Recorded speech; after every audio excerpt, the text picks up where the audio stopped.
Kita bahas soal OSNK 2025 bagi kalian yang seminggu lagi mau OSN. Kita dari belakang nih ya. Pada sistem UTM, Mercator dalam penggunaannya punya kelebihan apa? Lihat opsi jawabannya, silakan baca sendiri. Jadi ini kan topik kelas 10 ya. Nah, kalian harus paham ini jawabannya adalah yang C ya kalau nggak salah. C.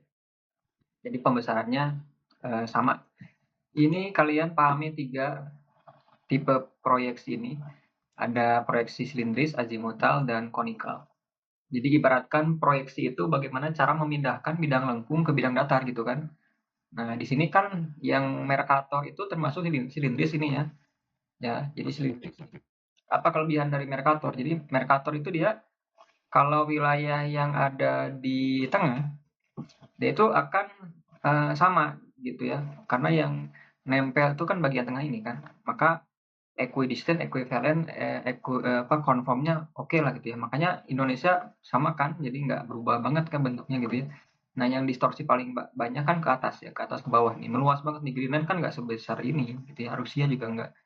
Nah, jadi itu. Ya, tadi misalkan kan aslinya kayak gini ya. Nah, kayak gini kan, tapi kan ini kan sobekan nih. Dan kalau dipatahkan harus kayak meja gitu kan, segi 4 panjang. Makanya ini yang garis bujurnya kan ditarik sama ya, sesuai dengan peta gitu. Nah, jadi gini, yang C gitu ya. Yang A misalkan pembesaran sama, enggak juga tadi kan. Harusnya kan beda-beda di lintang tinggi. Sudut azimut di sepanjang garis bujur konsisten di peta dengan elipsoid. Enggak konsisten karena beda kan. Ininya kan jadi melebar gitu ya. Ini makin luas.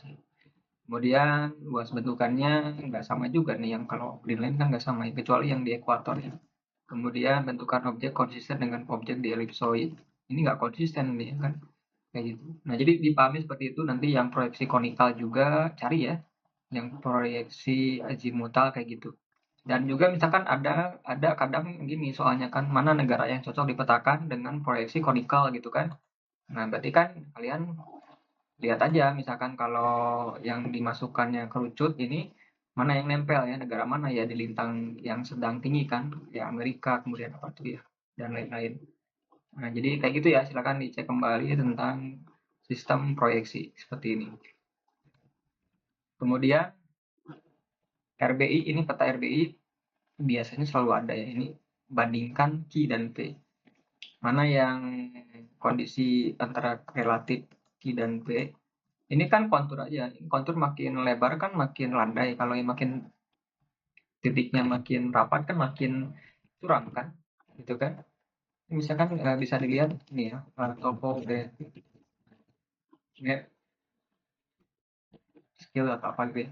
Nah, ini kan, jadi kalau konturnya makin rapat dia makin curam gitu ya. Nah, ini kan misalkan ini. Nah, ini stop, jadi yang ini makin rapat kan yang sebelah kanan ya, yang ini konturnya. Kalau yang makin renggang makin landai gitu kan prinsipnya. Jadi pahami seperti ini. Kemudian di sini itu pahami juga ini kan berarti yang betul itu yang P rawan longsor ya, karena lebih terjal kan. Yang Q itu harusnya rawannya banjir mungkin ya, lebih tepatnya. Karena ini lebih dekat landai kan, lebih di bawah. Kalau ini kan lebih curam berarti ya tebing gitu kan analisanya. Nah, ini contoh memahami peta RBI kayak gitu. Nanti kalian cek juga, misalkan menghitung skala peta, menghitung apa kontur interval gitu ya, kemiringan lereng, slope itu silakan dicek. Gitu. Karena pasti ada tentang peta ini. Kalau nggak nyari jarak, nyari CI ya, kalau nggak menganalisis itu fenomena apa, misalkan ini titik yang hitam, ini yang warnanya kotak-kotak biru, apakah sawah irigasi atau sawah apa, tanda hujan, silakan dicek gitu ya, ke searching googling. 98, nah ini ada titik Q ke P seperti ini ya. Nah, di sini katanya bila melakukan penjelajahan Q ke P, azimutnya berapa? Azimut itu kan berdasarkan sudut kompas ya. Jadi ini sudut kompas. Nah, ini kan. Jadi 0 kemudian berputar kan azimutnya. Ada azimut, ada back azimut gitu ya. Nah, yang harus kalian pahami dulu adalah bagaimana menentukan posisinya ya. Ini kan patokannya utara 0, kemudian berputar 360 derajat. Jadi misalkan kalau ada lokasi, misalkan ya, misalkan titik A di sini, gitu ya. Kemudian titik B di sini kan. Itu kan. Berapa azimut A ke B kan gitu ya. Nah, kalian jadi nanti itu buat sebuah harusnya bawa busur lah gitu ya. Busur jadi nanti kalian tarik garis misalkan titik A awal kan ini kan tarik garis seperti ini ya kemudian titik nol ini kan. Nah, berarti ini ke sini berapa derajat gitu. Inilah namanya azimut. Kayak gitu. Ya, kalau misalkan nanti titik B ke A berapa azimutnya kalian tarik titik dari sini gitu kan. Nah, ini kan kayak gini kan kompas ini utara. Nah, berarti segini kan. Nah, azimut dari B ke A gitu. Jadi lihat ini aja misalkan kalau yang tegak lurus gini berarti kan 90 tadi kan 300-an lebih ya gitu kan. Ini 300 gitu ya. Ini harusnya pakai kompas kayaknya. Ya karena ini ngebedain 303 dengan 300 gimana. Kalau saya pribadi sepemahaman saya ini harus pakai kompas gitu ya. Saya kalau hitungannya kurang paham ya kalau misalkan menghitung detail seperti itu untuk kalau peta seperti ini ada angka-angka seperti ini ya di geomatika seperti apa. Tapi sepengetahuan saya pakai kompas ini ya. Ada yang hanya mengira-ngira misalkan kalau tegak lurus bawah kan gampang ya misalkan 180 ya kan kalau titiknya Q ke P di sini gitu kan bisa. Nah, kalau ini kan mungkin apakah pembuat soal sengaja biar instingnya jalan, insting anak-anak atau seperti apa? Harus pakai kompas, coba aja pakai kompas ya atau pakai busur. Kemudian nomor 97 ini materi geografi budaya ya. Ini ada diagram sebuah etnik agama lah di sebuah negara. Ini muslim banyak, ada Roman Katolik, ada Ortodok. Nah, ini harus hafal ini. Ini kan Kosovo ini coba. Ini caranya gini anak. Caranya itu kalian buat misalkan Kosovo apa region diagram ini aja nih. Nah, ya, jadi caranya seperti ini. Nanti biasanya muncul, nah kan ini kan Muslim, Ortodok, Roman Katolik. Ya, kalian bukan di Britannica ini, gitu ya. Ini Kosovo. Kan kalian cari yang lain, cari misalkan mau nyari Maroko. Maroko sekarang lagi tren ini, timnas Maroko misalkan. Nah, ini seperti apa nih pie chart-nya? Misalkan ada Sunni, Muslim, ada apa ini?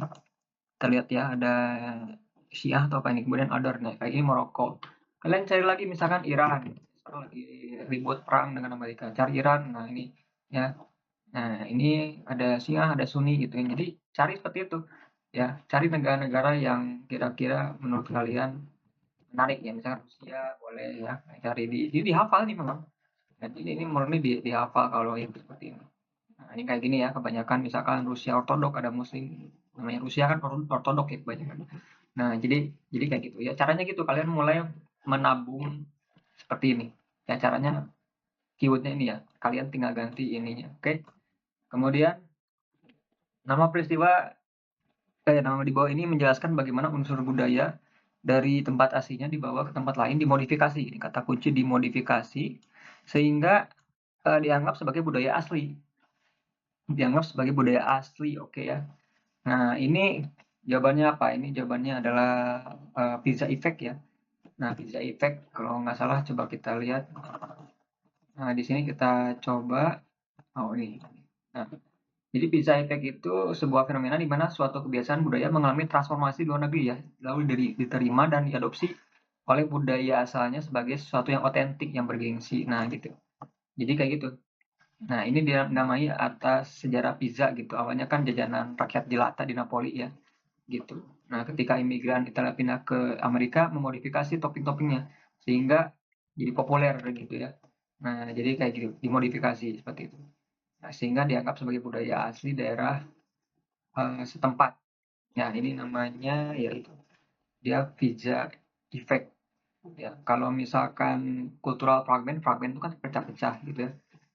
Yang lainnya ini beda silahkan dicek aja nanti ya. Ada Dognat effect, kemudian Lamian effect dan apa appropriation bisa cek di ChatGPT atau di lain sebagainya. Oke. Nah, jadi cari contoh-contohnya seperti itu. Kita sambung lagi nanti di video berikutnya. Kalau mau misalkan cek pembahasan-pembahasan lainnya silahkan cek aja di IG saya Guru Geografi juga boleh. Ya, di YouTube ini boleh, di blog Guru Geografi juga boleh.